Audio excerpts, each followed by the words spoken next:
बिस्मिल्लाहिर्रहमानिर्रहीम। अस्सलाम वालेकुम। ईद का मौका हो और मीठा ना हो ऐसा तो हो नहीं सकता। आज मैं आपके साथ मज़ेदार ठंडी ठंडी मीठी सेवइयाँ बनाने का बिल्कुल नया तरीका शेयर करूँगी। ये इतनी मज़ेदार बनती है कि जब आप इसको बनाएंगे तो अपनी उंगलियां भी चाट जाएंगे। आप इसको बनाकर अपनी फैमिली के साथ, अपने मेहमानों के साथ लाजमी शेयर करें, वो बहुत खुश होकर इसे खाएंगे। तो रेसिपी को स्टार्ट कर लेते हैं, लेकिन उससे पहले मेरी गुजारिश है कि अगर आप मेरे चैनल पर नए हैं तो काइंडली मेरे चैनल को सब्सक्राइब कर दें, बेल आइकन को प्रेस कर दें ताकि आने वाली मज़े मज़े की वीडियो आप तक लाजमी पहुँचे। तो चलते हैं रेसिपी की तरफ, स्टार्ट करते हैं। बिस्मिल्लाहिर्रहमानिर्रहीम। यहाँ पर सबसे पहले मैंने कढ़ाई ली है, उसमें थोड़ा सा कुकिंग ऑयल ऐड कर दिया है और अब इस कुकिंग ऑयल में हम ये थोड़े से गिरी बादाम जो है इनको फ्राई कर लेंगे। आप चाहे तो अपनी मर्ज़ी के, अपनी पसंद के और भी जो मेवे हैं वो इसमें ऐड कर सकते हैं। और अब इनको हल्का सा हमने बस फ्राई करना है।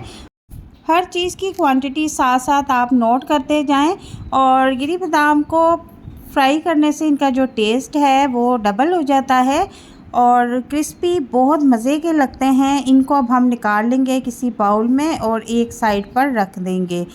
यहाँ पर आप देखेंगे मैंने प्लेट में फ्राई करके रख दिए हैं। अब उसी ऑयल में हम एक प्याली रंगीन सेवइयाँ जो है वो फ्राई कर लेंगे। अच्छा, सेवइयाँ को हमने फुल फ्लेम पे फ्राई नहीं करना, मीडियम टू लो फ्लेम पे हमने इनको फ्राई करना है। और कितनी देर तक करना है ये भी बता देती हूँ। जब सेवइयों की प्यारी सी खुशबू उठना शुरू हो जाए तो फिर हम इनको किसी चीज़ में निकाल लेंगे। तो यहाँ पर मैंने टाइम शॉर्ट करके आपको दिखाया है, तकरीबन 3 से 4 मिनट में ये फ्राई हो चुकी हैं। इनको मैं किसी बाउल में निकाल लूँगी और यहाँ पर आप इसकी कंसिस्टेंसी देख सकते हैं और इसको अब एक साइड पे रख देंगे। अब उसी कढ़ाई में मैं 1 कप चीनी ऐड कर दूँगी और इसके साथ ही इसमें आधा कप पानी जो है वो भी ऐड कर दूंगी। अब चीनी को हमने जस्ट मेल्ट करना है। जब चीनी मेल्ट होगी तो उसके बाद अपना कलर चेंज करना शुरू कर देगी। हल्का सा इसका कलर जब गोल्डन हो जाएगा तो हम इसमें दूध ऐड कर देंगे। तो यहाँ पर आप देखें कि चीनी का कलर जो है कितना प्यारा गोल्डन हो चुका है। तो अब मैं इसमें 1.5 लीटर दूध ऐड कर दूंगी। आप चाहे तो 1 लीटर दूध में भी ये रेसिपी तैयार कर सकते हैं। 1 से 1.5 लीटर दूध इसमें हमने ऐड कर देना है। तो जब आप इसमें दूध ऐड करेंगे तो चीनी जो है इस तरह से थोड़ी सख्त हो जाएगी, लेकिन परेशान होने की ज़रूरत नहीं है। जब इसको थोड़ी सी हीट लगेगी तो ये मेल्ट होना शुरू हो जाएगी। तो यहाँ पर मैंने 1.5 किलो दूध का इस्तेमाल किया है और अब यहाँ पर इसको बॉयल होने के लिए छोड़ देंगे। बहुत ही टेस्टी और मज़ेदार ये बनकर रेसिपी तैयार होती है। ईद के पहले दिन ही आप इसको बनाकर अपनी फैमिली के साथ शेयर करें, मेहमानों के साथ शेयर करें। यहाँ पर मैंने आधी चम्मच पिसा हुआ इलायची पाउडर इसमें ऐड कर दिया है। अब इसको अच्छी तरह से हम मिक्स कर लेंगे और इसको अब हम बॉईल होने के लिए छोड़ देंगे। अब दूसरी तरफ एक बाउल में थोड़ा सा दूध ले लेना है और उसमें तकरीबन 1 से 1.5 चम्मच कस्टर्ड पाउडर के आपने अच्छी तरह से मिक्स करके रख लेना है। गुठलियाँ ना बने, इस वजह से इसको अच्छी तरह से आपने मिक्स करना है। कांटे की मदद से इसको मिक्स कर लें। तो यहाँ पर आप देखें कि ये तकरीबन अच्छी तरह से मिक्स हो चुका है। इसको अब हम एक साइड पर रख देंगे। तो मैं आपको बताती हूँ कि इसको हमने कब ऐड करना है। यहाँ पर जो दूध है वो पक के काफ़ी जो है गाढ़ा हो चुका है। तो अब हम इसमें कुछ चीज़ें ऐड कर देंगे। सबसे पहले मैं इसमें 1 प्याली सेवइयाँ जो मैंने फ्राई करके रखी हुई थी वो ऐड कर दूँगी। इसके बाद अगली चीज़ जो गिरी बादाम मैंने फ्राई करके रखे हुए हैं वो इसमें ऐड कर देंगे। अब इन चीज़ों को पकने के लिए छोड़ देंगे। सेवइयाँ जब हमारी थोड़ी सी फूल जाएंगी तो फिर अगली चीज़ जो इसमें ऐड करेंगे वो भी मैं आपको बताती हूँ। तो यहाँ पर आपने मीडियम फ्लेम पे जो है इसको पकने के लिए छोड़ देना है। तकरीबन मुझे इसको पकाते हुए 5 से 7 मिनट लगे हैं।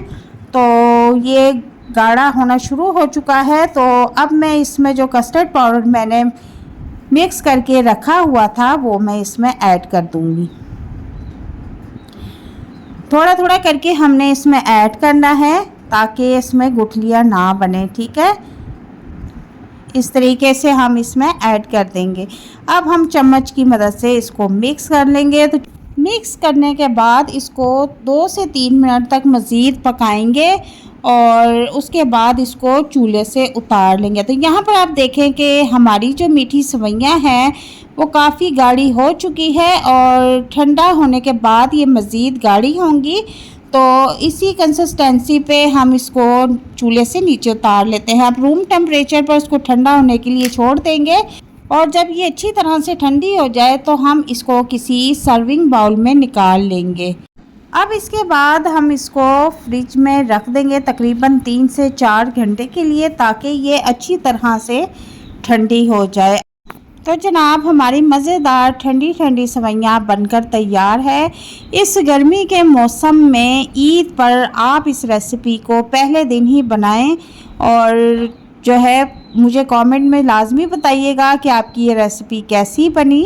इतनी टेस्टी और इतनी मज़ेदार जब आप इस रेसिपी को घर में बनाएंगे तो आपके घर वाले जो है उंगलियां और प्लेटें भी चाट जाएंगे।